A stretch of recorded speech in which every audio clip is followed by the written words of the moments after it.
All right, let's jump right in. We're heading into Leviticus 25, and trust me, this isn't just some dusty old chapter. It's, well, it's like an ancient blueprint for a great reset. We're talking about a radical system designed to hit the reset button on debt, on poverty, and on the whole economy every 50 years. It's wild. So picture this. We're not in some stuffy courtroom or a palace. We're on Mount Sinai. The wind is whipping around. It's just Moses and God. And this isn't a casual chat or some political debate. The text makes it super clear this is a direct command. It's like the opening scene of an epic movie. And these laws, they're meant to be the bedrock for an entire nation.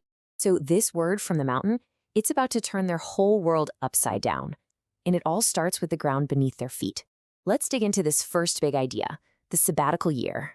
Okay, so what is a Sabbath for the land? You know how we have a Sabbath day, a day of rest for people? Well, imagine that, but for the earth itself.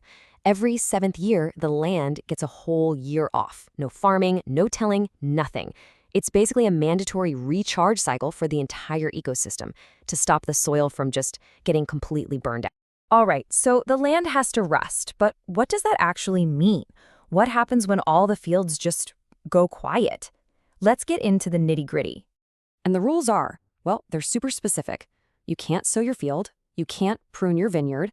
No big formal harvest. You can't even go gather grapes from the vines that are just growing wild. Everything just stops.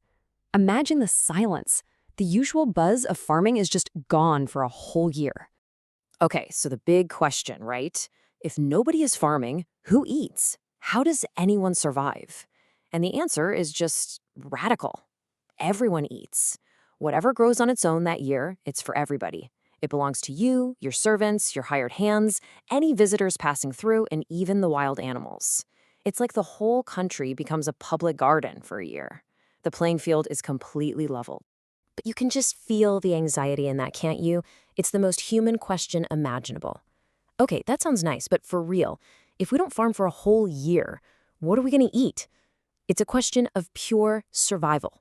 And here's the answer to that life or death question. It's a promise. God says, don't worry.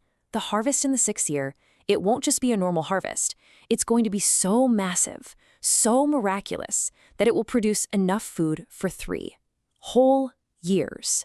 Enough to cover you that 6th year, all through the 7th year of rest, and into the 8th year while you're planting the new crops. It requires a huge leap of faith. So, that 7-year cycle is pretty incredible, right? But believe it or not, that's just the opening act. Now we get to the main event, a concept so big it only happens once in a generation. It's called the Year of Jubilee. And yeah, you could think of it as society's giant master reset button. So how do we get there? It's all about the number 7. You count 7 of those sabbatical cycles. So 7 times 7 years, which gets you to 49 years. And then that next year, the big 50, that is the Year of Jubilee. It's the Sabbath of Sabbaths, the culmination of everything. And get this. On the most solemn day of the year, the Day of Atonement, a shofar, a ram's horn, would sound. Not just in the temple, but everywhere. A blast that would echo across the entire land. And its message was simple, but world-changing. Proclaim liberty throughout all the land to all its inhabitants. This was it. The great release had begun. Liberty. It's a great word, but what did it actually do? Well, this wasn't some abstract political idea. This was personal. It meant everyone, literally everyone, goes home. It was about to shake up families, property lines, everything. And here's the ultimate rule that makes it all work. God says, "The land shall not be sold permanently, for the land is mine." Think about that. No one truly owns the land. They're just caretakers, stewards. This one rule changes everything. It makes it impossible for a few rich people to eventually buy up all the land and create a permanent underclass. Now, they did apply this rule a little differently, depending on where the property was. If it was family farmland out in the countryside, it always went back to the original family at the Jubilee. No exceptions. But a house inside a walled city? That was different. That was seen more as a commercial asset. If you sold your city house, you had 1 year to buy it back. If you didn't, that sale became permanent. So this whole system creates a totally unique way of thinking about economics. You see, you weren't really selling your land. What you were actually selling was the use of the land, basically the number of harvests. until the next Jubilee. So let's say a Jubilee just happened. A sale would be super expensive because the buyer's getting almost 50 years of crops. But if you sell your land in year 48, it's going to be dirt cheap because the buyer only gets one harvest before it goes right back to you. It's like you're leasing time, not buying property. Okay, so we've talked about the land, but the Jubilee was also about the people. This chapter builds what is essentially a powerful social safety net. It's a system of grace designed to catch people when they fall and to make sure poverty doesn't become a life sentence passed down through generations. And the rules for helping your neighbor are crystal clear. First, it's not a suggestion. You must help them. And here's the kicker. If you loan them money, you charge 0 interest. None. And if you provide them with food, you don't mark it up to make a profit. The whole point was to act out of reverence for God and help your fellow citizens survive, not to get rich off their hardship. The text then gets into servitude, and it draws a really sharp line. If a fellow Israelite falls on such hard times that they have to sell themselves, they can't be treated like a slave. They're to be treated like a hired worker without harshness, and they are always set free at the Jubilee. On the other hand, the law did permit them to buy slaves from surrounding foreign nations, and those individuals could be held as permanent property and passed on as inheritance. It's a really stark contrast.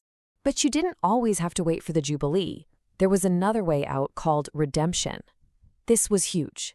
It meant that if you lost your land or had to sell yourself into servitude, a close relative, called a kinsman redeemer, could step in at any time and buy you or your land back. Or if your own fortunes turned around, you could redeem yourself. It was an escape hatch before the big reset. So what happens if you have no family who can afford to buy you back? What if you can't get back on your feet? That's where the Jubilee comes in as the ultimate fail-safe. It's the final guarantee. No matter what, if you hadn't been redeemed by then, when that trumpet sounded in the 50th year, you and your children were automatically free, period. You go back to your family, back to your ancestral land. For an Israelite, freedom can never be permanently lost. And this all leads to the big why. Why go through all this? Why create such a complex, society-bending system? The text gives one powerful reason. God says, "For the children of Israel are servants to me." The logic is simple. Because he redeemed them from slavery in Egypt, they belong to him. And because they are his servants, they can never truly be the permanent property of another human. That identity, servant of God, trumps everything. So, Leviticus 25, it's not just a set of ancient laws. It's a vision for a different kind of world. It leaves us with a pretty massive question, doesn't it? What would our own society look like if it was designed to value restoration over permanent loss? If it put people ahead of permanent profit? It's definitely something to think about.